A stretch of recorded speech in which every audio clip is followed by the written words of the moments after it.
When I was a kid, cutting firewood with my dad felt like a sentence.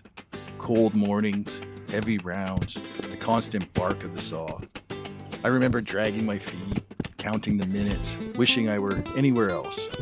My hands were small, my patience was even smaller, and all I could see was work. Endless, repetitive work. Stacked as high as the pile we were supposed to finish before lunch. Somewhere along the way, that changed. Now when I pull the starter cord and the saw comes alive, there's a smell that hits me first. The sharp, oily bite of burnt two-cycle gas mixing with cold air. It shouldn't be comforting, but it is. And then there's the sweetness of the fresh sap when the chain bites into the fur. That clean, green smell that feels like breathing deeper than you have all week. The sound settles into a rhythm. Throttle, cut, crack, thud. Over and over. Steady as a heartbeat. I used to hate how my muscles burned by the end of the day. Now I wait for it. There's an honest ache that comes from lifting rounds.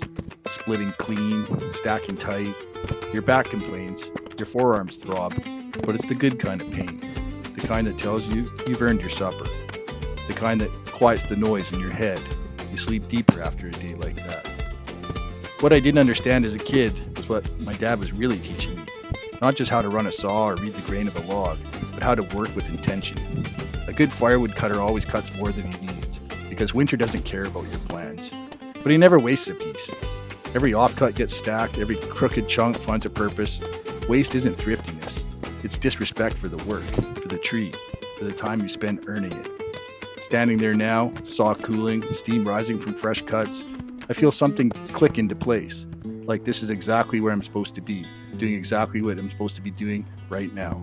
No rushing, no shortcuts, just work that matters in a simple, ancient way. And now the question is there enough firewood in my trailer to last for 2 nights in the rain? I guess we'll find out in my next video on February 8th, 2026. And don't miss it.